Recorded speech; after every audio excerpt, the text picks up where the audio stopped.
Bonjour, Alain. Bonjour. We are extremely excited to speak with you one more time. I know that we have done this before, maybe a couple of times, and we are very thankful that you were able to receive us in your house to talk about France policy towards the region and some of the European dimensions of this topic. I am going to introduce myself quickly.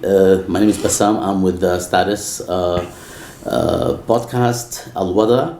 And Alain, you are one of the people that many of us have, well, the younger people, and I'm not that young anymore, grew up reading and trusting that your voice in Paris, in France, was a compass of sorts for so many of us in terms of analysis, professional journalism, and progressive politics. And we are here to basically have a very casual conversation in Paris about what things look like from the vantage point of France, maybe starting with the current political system and the President Macron, going all the way to the European policy, and then some of the salient items in the Middle East in relation to France and Europe. Okay.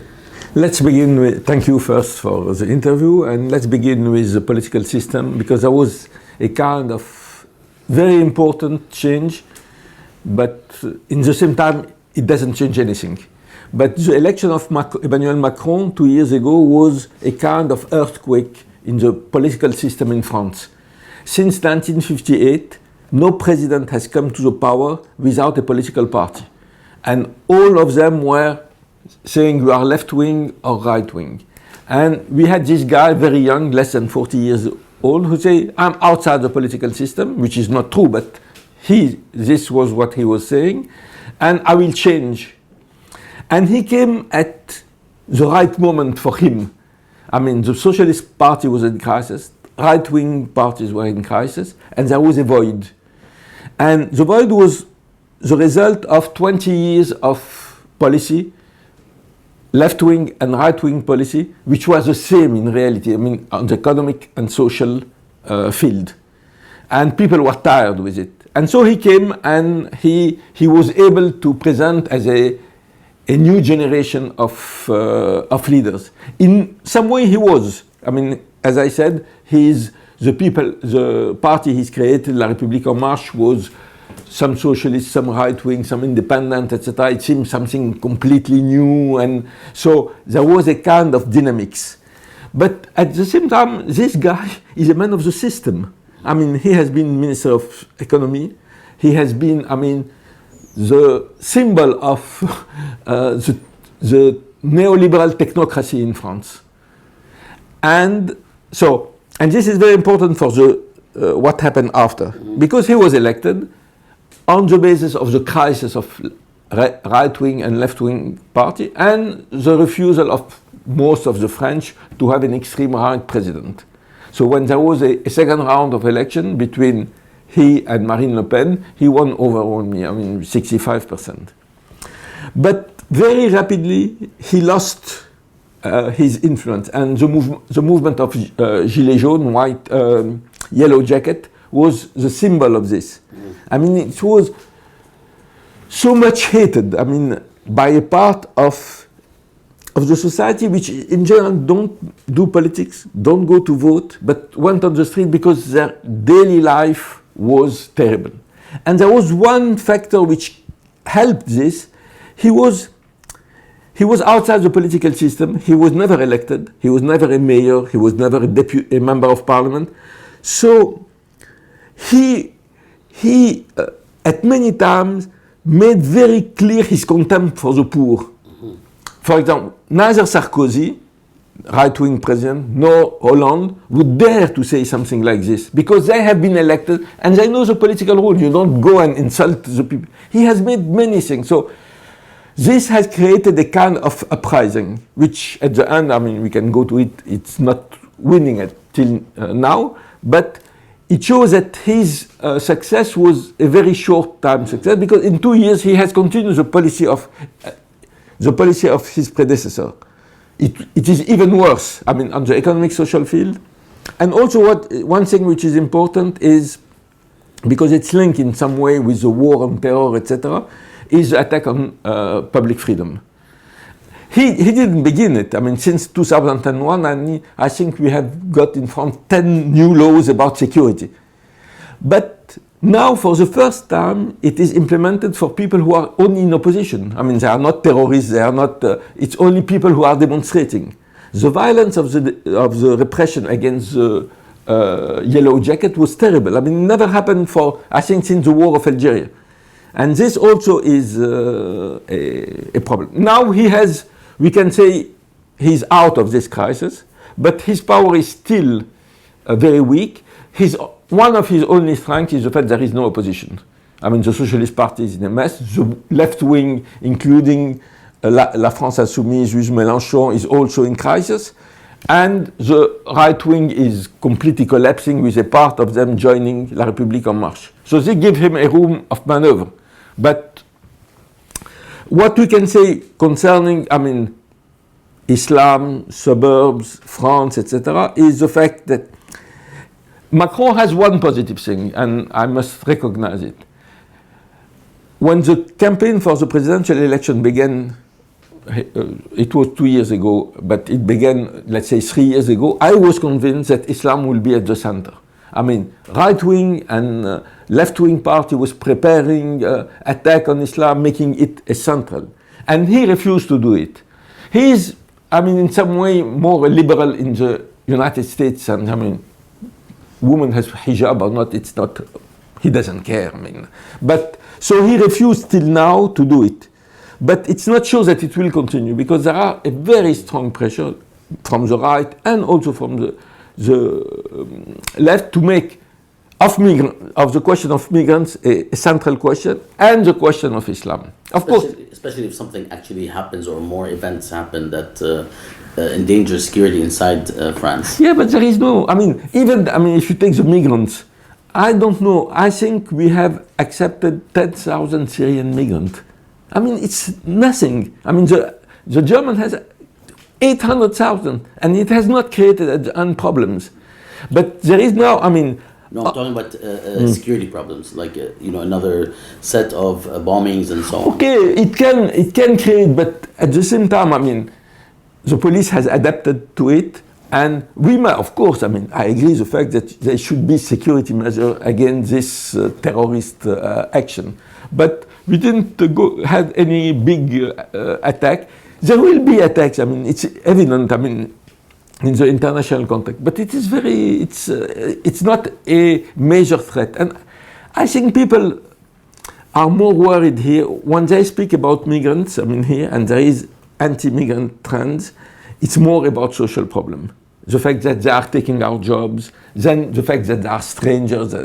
But what is true is the fact, I don't know if it's like this in the other countries, a European country, we can say that the intellectual and journalist class is much more anti-Islam than the government. Unfortunately, they are creating, every day you have something concerning Islam in the press. And this is creating a very negative climate against Muslims, against migrants, etc. This is very negative. 1 second, can you hit record on this? If it's Very not, good. it is, okay. The next sort of area that I would like to ask before we go to the Middle East is Paris or France in the context of the EU, the broader EU approach, which always seems, to so many of us who are observing the news, it just seems either passive or ineffectual. If you can address that for a minute. I think we can say that you are right, it is ineffective and it's passive, and there are two main reasons. One is the fact that if we compare it to Europe in the 80s and 90s, it was 6 or 9 countries. It was much easier to get to a consensus. You know that any decision on foreign policy in Europe must be accepted by 27 or 28 countries, which is impossible. In fact, it is impossible to take. Or you take the less, controversial position. If we take Palestine, for example, it's very difficult to have a position when Czech government is more right-wing than the Netanyahu government. So this really has created, I think the enlargement of Europe to the East country has been a terrible mistake, which has created problem for any common policy. The second reason, it's not linked with Macron. We can say now 20 or 25 years ago, the new generation of diplomats and politicians are really pro-American. Even if they don't, there is nothing like the Gaullist policy, the idea that France can play a role. Of course, you will hear it when they make speeches about the place of France. But today, especially with Trump, the political will to confront the United States is not present. And if France has not the political will to confront, Europe will not have in any case. When we speak about the old Gaullist, and even it was not only Gaullist, it was François Mitterrand, it was Valéry Giscard d'Estaing, etc. You had a France playing a role, especially on Middle East and Palestine, and a role of locomotive. And pressing the other country to do the same. We don't feel this will. And we will come now to Palestine or to Iran, and we see it's not the fact that the principles are bad. If you say the principle, when you discuss with a French diplomat, he said we didn't change on Palestine, which is true in some ways. The problem is the situation changed, and we don't make anything. The situation changed. France has always been for two-state solution. Okay, we are still for two-state solution. So they say we haven't changed. But what has changed that we are not doing anything, and also that we are developing bilateral relations with Israel as if the Palestinians don't exist. And how does this affect the actual position of France, let's say, on some of the salient items, whether it is the question of Iran and the tension that's rising? Of course, the Israel-Palestine question is always highlighted, and maybe even Algeria. What is the position of the French foreign ministry, and perhaps even any consensus in Europe on these issues? First of all, we must recognize also that the weight of France is not the same than it was 40 years ago. It's not only the political will. France in the 50s, 60s were one of the big five countries, in all the sense of big five. Today it's not. Relatively we are smaller, our means are more limited. So this is, any government must take this in account. Now, concerning, you want us to take Palestine and Iran and, Concerning Palestine, as I began to speak, as I said, the formal position is not changing. Sometimes I say, okay, every 1 month we have a communique by the foreign minister saying we condemn the construction of colonies of houses in the East Jerusalem or in the West Bank. And so what?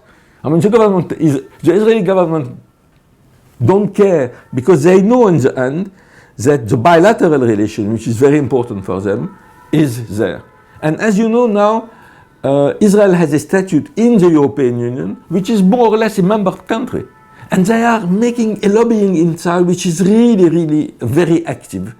And we don't do anything against it. So, as you say, the Israelis can have their cake and eat it. Continue the occupation and continue to have a recognition from the European and French government.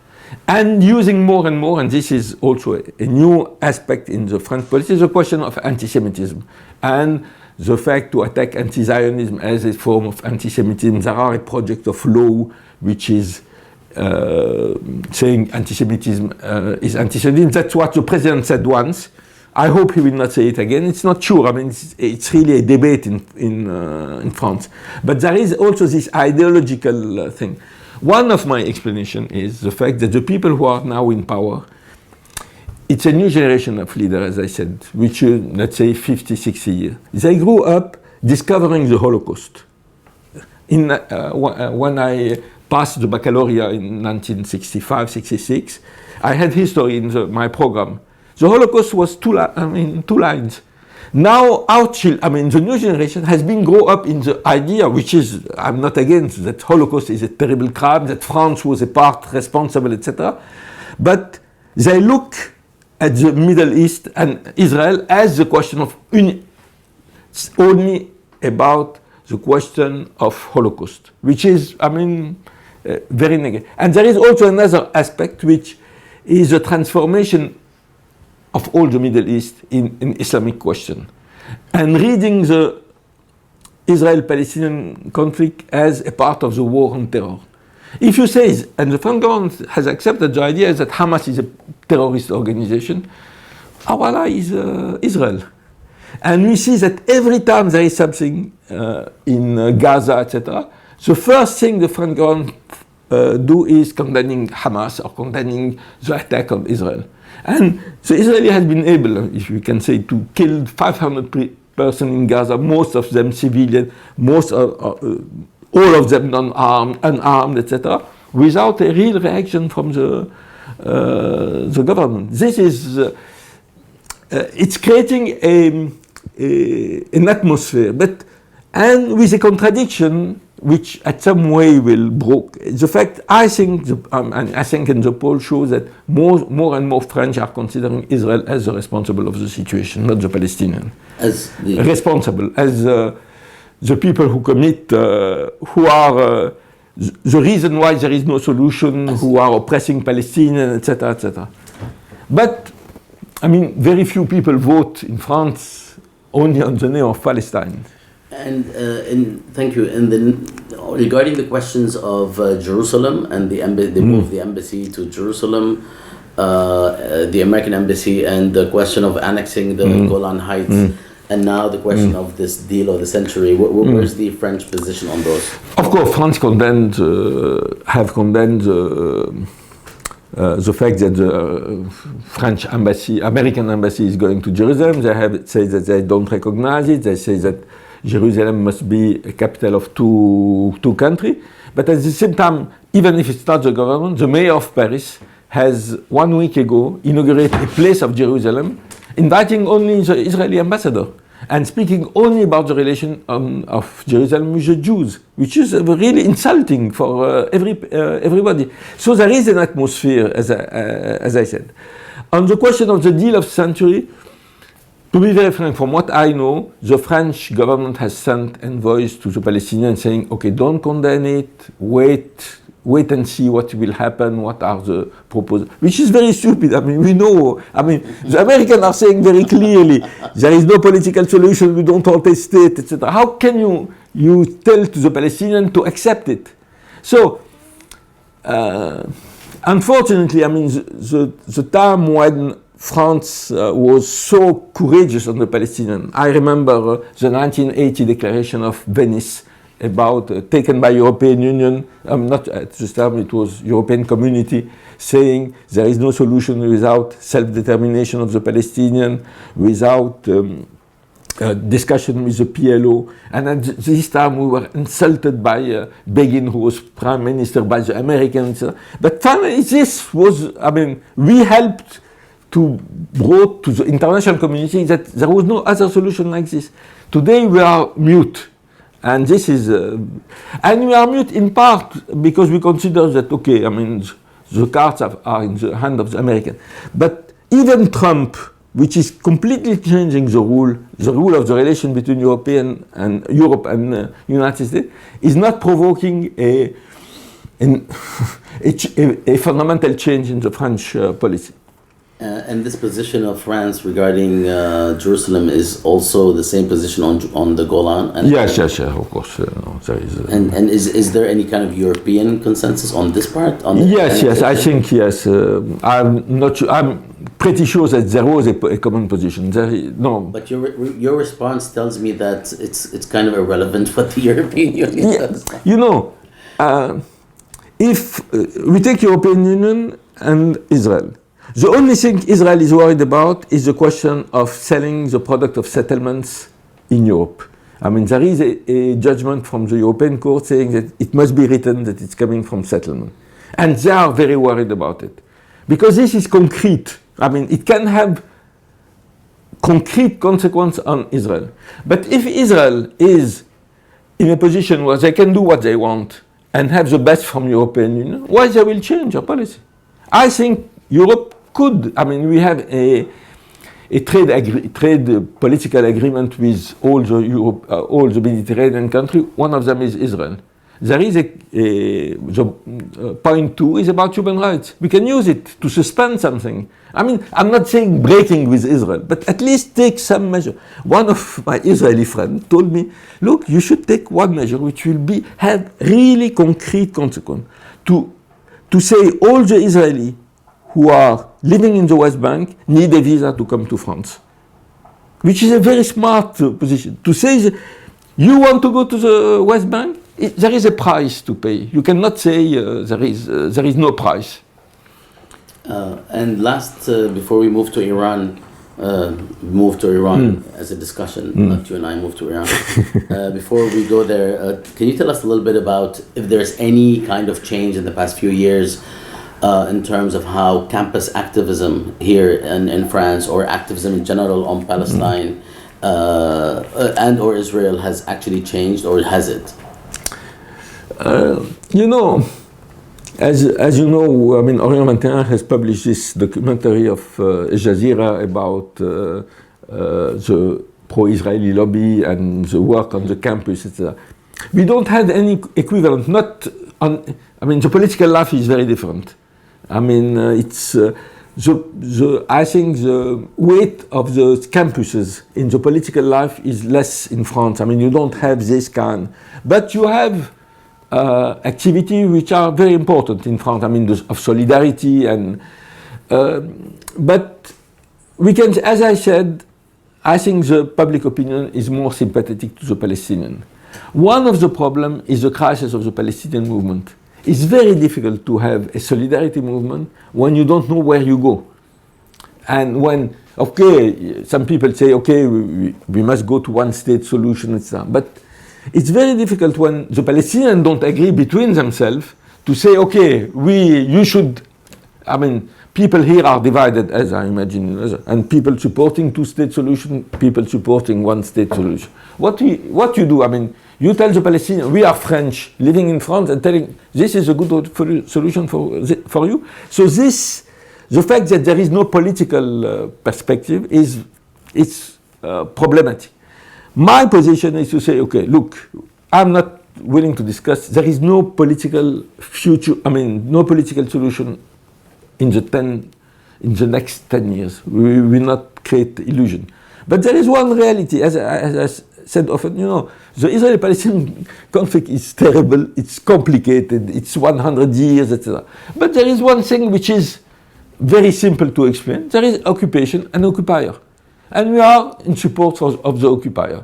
And we should mobilize for the occupier. And as I said many times, I think really Palestinian cause is a world cause. I mean, it's for the new generation, like, for example, Vietnam was for my generation, or South Africa was. And this is very, very important. So we should support the Palestinian against really something which is an oppression which shouldn't be accepted in any part of the world if it was not Israel. And this is terrible. Thank you, Alain. Let's discuss now the current tensions between the US and Iran, and whether France has a role, has a say, and whether public opinion here has responded to what is going on regarding that tension and the larger issue, because that tension is not divorced from a number of things happening in the region, whether it's Syria, Yemen, Iraq, and Saudi Arabia, and so on. So how do you see this tension from this vantage point, from France's vantage point? Let's begin with Iran. I mean, here also we have the official position of France, which is to say we are supporting the nuclear agreement. But at the same time, now Macron is saying, okay, the nuclear agreement is limited. We should extend it to the question of rockets, we should extend it to the question of Iranian role in the region, which is very ambiguous. But what is most what is the most important? We are not helping to create mechanism to keep the Iranian in the deal. The deal was very clear. You control nuclear development, international community, and no sanctions. Now, there is the control of nuclear activities, and the sanctions are worse in any time since 20 years. So, I found the American policy is an aggressive politic. If there is a war, the people who will be responsible for the war are the Americans, not the Iranians. Even if the Iranians shoot ships in the Hormuz, which country can accept to be blockaded without reacting? And there was possibility for France, Britain, Germany, China, Russia to say, okay, we will protect the economic relation between Iran and our countries, saying we will protect them against the American laws. The American laws, which are a scandal. We have a country which decide that we will stop the. Yeah. Get some water. Yeah, I'll get some water.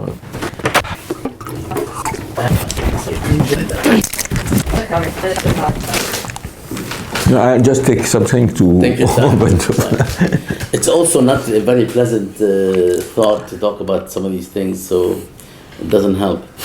But it's really, of course I have a lot of things to say, but what's happening vis-a-vis Iran is, even according to many in the American political system who are not crazy, it's just a scandal, like you said. It's like I tried to find, but I didn't, because it's the exam in university, to find a lawyer writing that American policy against Iran is an act of war. It's not. I think it. I'm not sure on the laws aspect of it, but how you can consider it, even if you don't shoot anything, you don't shoot a bullet. Well, certainly the U.S. would consider it an act of war if another country actually launched these policies against the U.S. So, it's. Have you made other interview with? Have you made interview with? We did a long one actually with Muriam and Thomas on Algeria. We started out thinking it was going to be short, but then we actually started talking about the history and other different aspects of the Algerian situation and how it relates to the Arab uprisings to Sudan and to Morocco. And they were really they were like boom, boom, boom, going back and forth between them. It was nice. There was a kind of compromise in Sudan. I'm not sure what the meaning of it is, but it's, we'll see. But if we compare it to what happened in 1985, 88,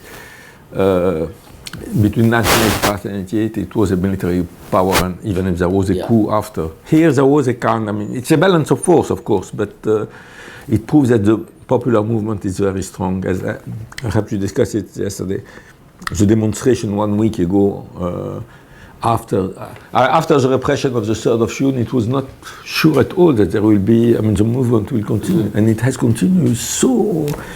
And not only in Khartoum, in Adbara, it's actually one of the more impressive things I've seen in a long time.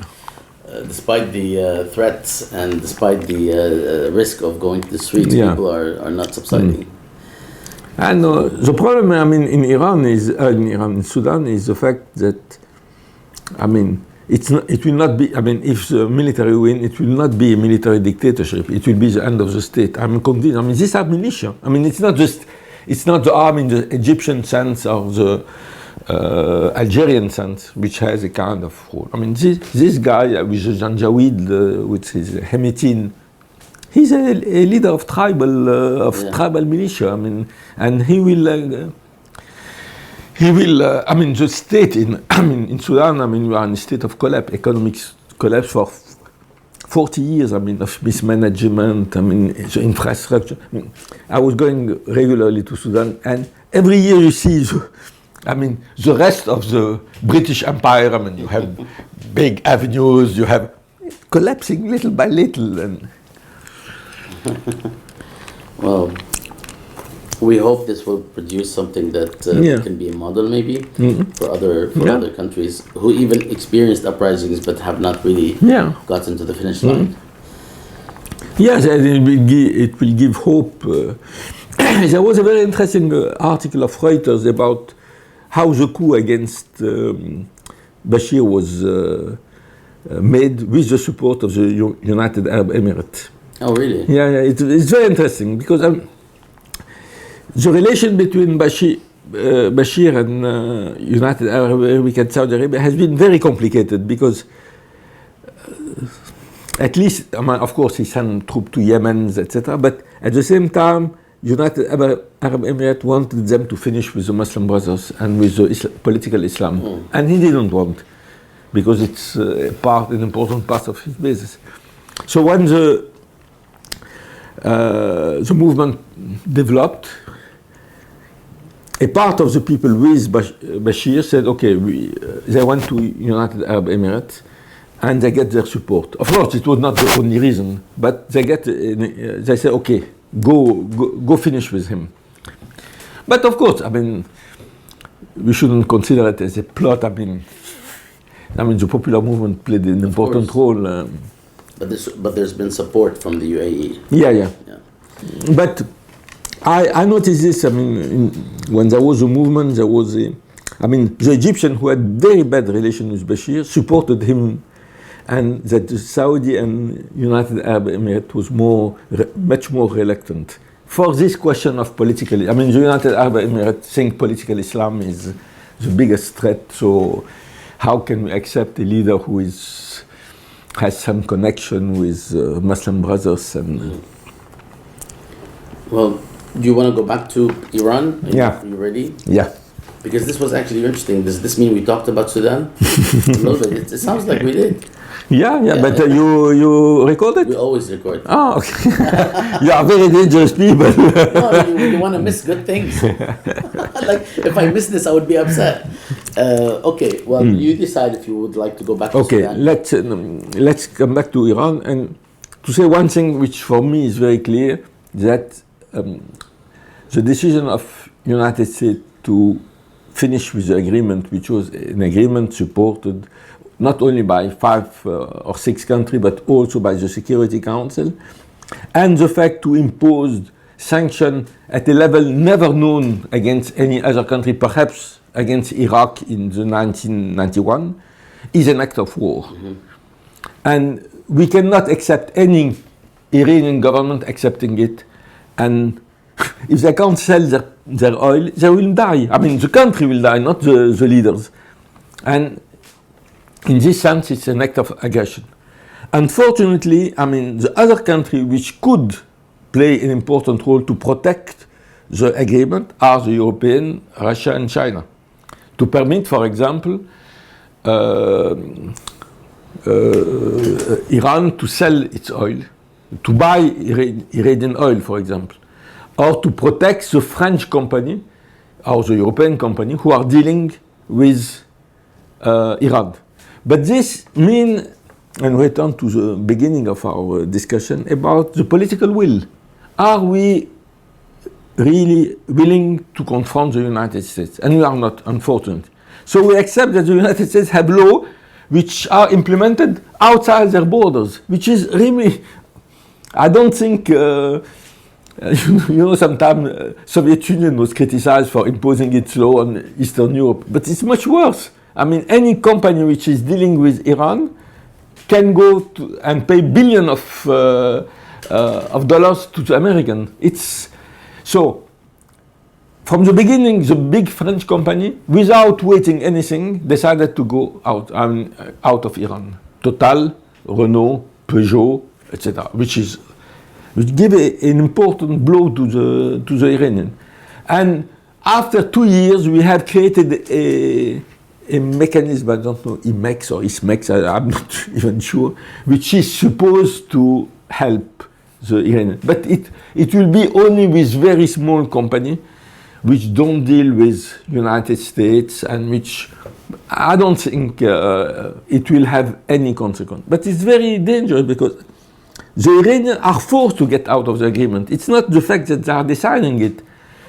It's they are forced. They cannot accept the statu quo. The statu quo is you don't develop nuclear technology, and at the same time you are under blockade.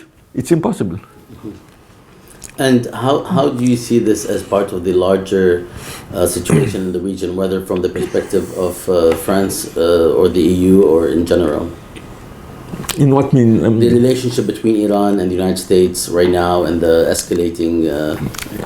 I see it as the fact. I mean, we Europeans have a golden opportunity to open a new chapter, considering what Trump policy is, and to say Trump is saying really openly, my interest first, and I don't care about European interests. Okay, I mean it's.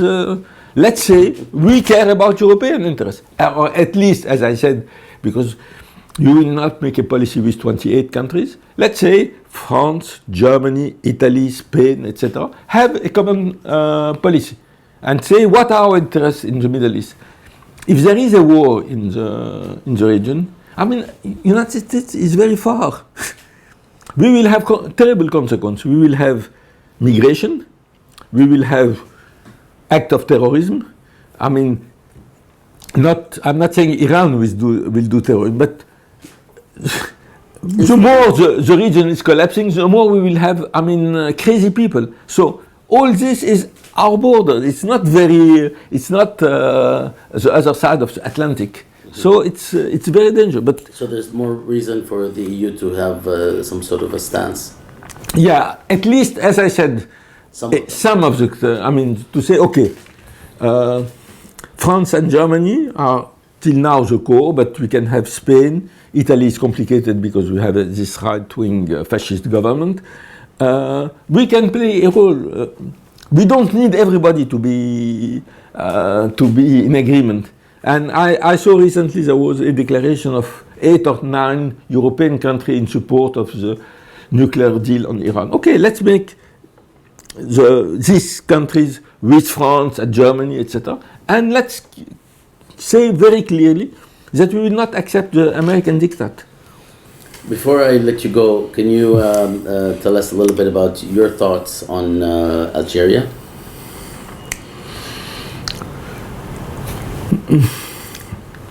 Algeria is a confirmation of one thing, which I think from even before the Arab Spring is you can make analysis on country and saying the situation is very bad and there is a stalemate, but you cannot say at what moment things will.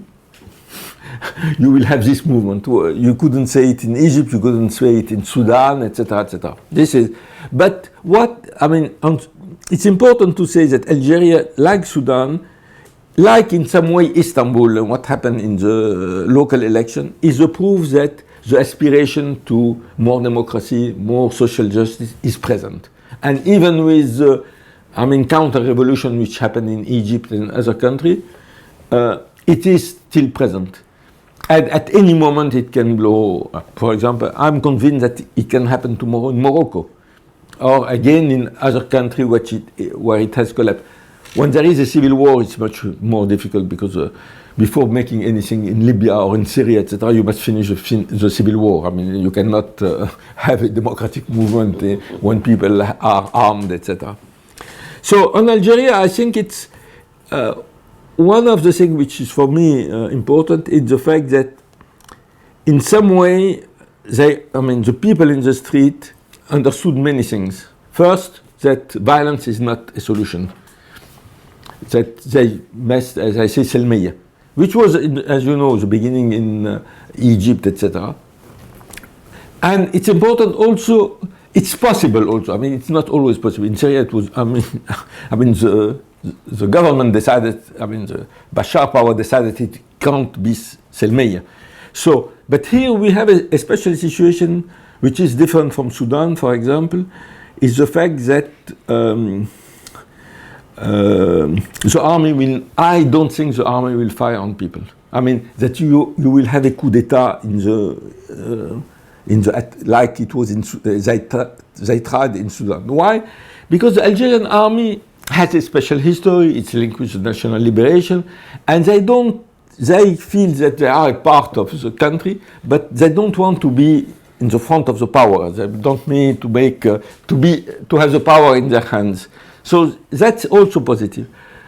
One of the problems of and second, I said Selmiya. But also about unity. I mean, they refuse any attempt like there is now between Kabyle and Arabs. The government is trying to manipulate this. Till now, it has failed, and I think it's a very positive thing. One of the main problems of Algeria is the fact that, contrary to Sudan, there is not a group which can say, come and say to the army, we want to discuss with you on an equal basis. We are representing the movement, and even if the army in Algeria want to discuss, with whom to discuss? And this brings us to something which is, in my opinion, very important concerning the political parties in the Arab world. I mean, we know that there is no popular political party except the Muslim Brothers. I mean, they have been always in crisis, etc. But we must also recognize that one of the reasons of this is the fact that the political parties are in the hands of the Mukhabarat, meaning the people in charge in Egypt or in Algeria of what's happening in the political party are the Mukhabarat. And every time you have a party which begins to grow, the Mukhabarat is creating splits. So it's normal in some ways that you don't have people to discuss with. And it will be, it's not so easy to create from this movement some bodies which will represent the Algerian and able to discuss the transition. And does that basically leave us with a grim picture of the possible outcome or the other avenues? In general, I'm always optimistic, which is not good, but at least it helps to survive in this difficult world. No, I think there is. I mean, the government, I mean, in the beginning you could say, okay, I mean, there will be a collapse, there will be repression, there is repression too, but in a large scale. The fact that the army is unable to do it is a very positive sign. But it's also the fact that we must accept that the transition is not, will not be, I mean, we will not come in one day from 50 or 60 years of authoritarian and dictatorship to a democracy. Sometimes during the Arab Spring, people were criticizing and say, okay, we made in France two centuries to build a democracy which is not perfect. Don't ask the other country to build a democracy in one day. So there will be development, and I think today one of the most important things is Selmiya. I'm not in principle against violence. I mean, I have always said that when you are oppressed, you have the right to use violence. It's not to us to say, okay, you don't. But for me, the example of Libya is very telling. You know, when there was a French intervention, I was myself hesitating. Not to say it's positive, but at least not to criticize. And one of my arguments was to say, look, there is no demonstration in the Arab world against the French intervention. And after this, there was the first election in Libya. 4 million people went to vote. But the problem is the French intervention has created the militias, has helped militia, given arm to militia. And when you have 100,000, 200,000 people with arms, 4 million votes is nothing. And you are collapsing states which are already weak for different reasons, in Syria, in Iraq, in Libya, etc. So,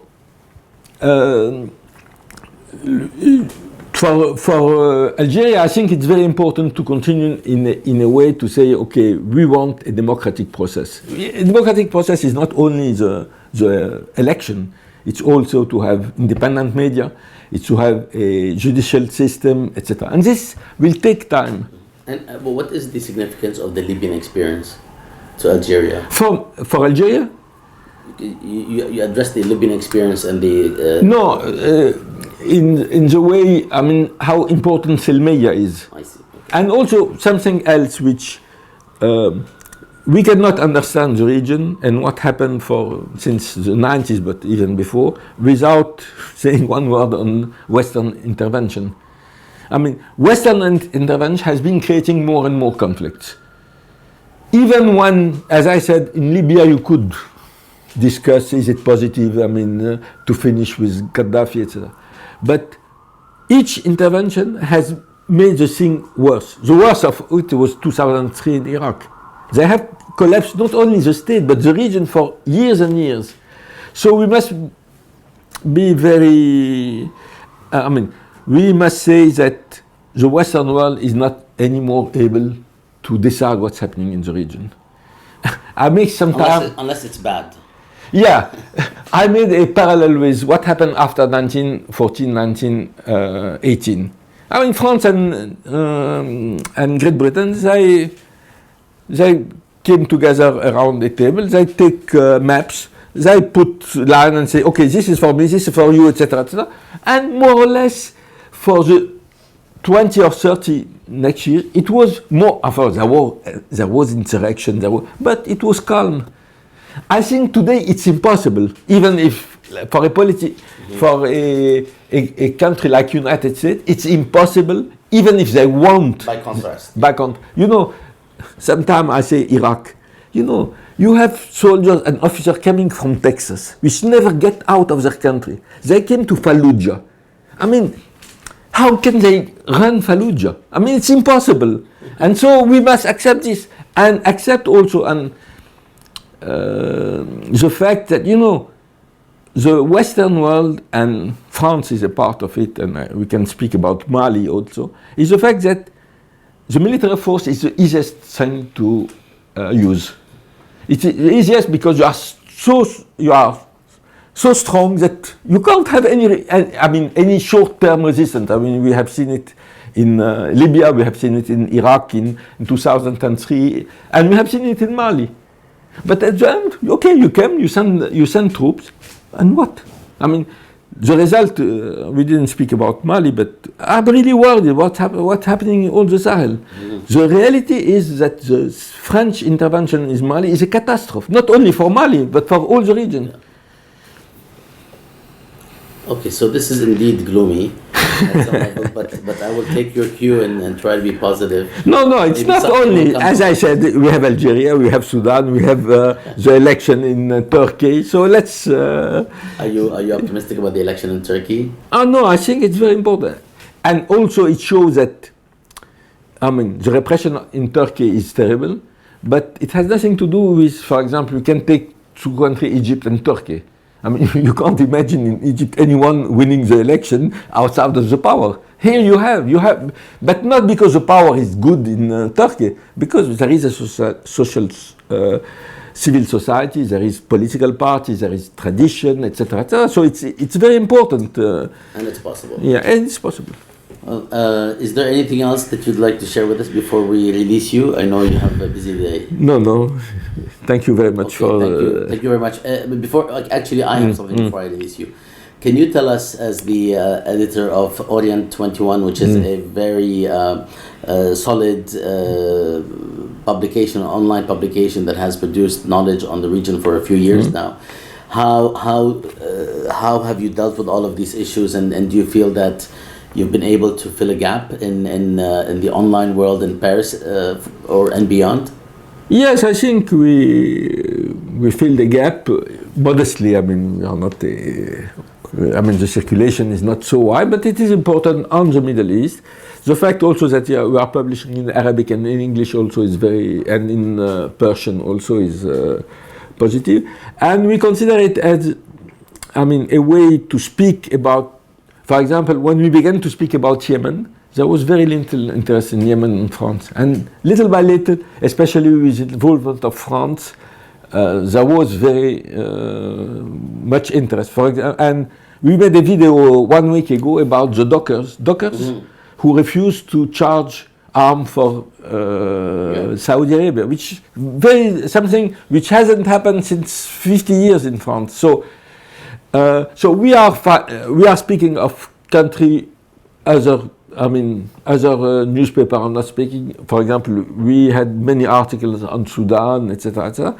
And we think at the same time we feel that we are part of a political, ideological debate about Islam, about Palestine, about Islamophobia.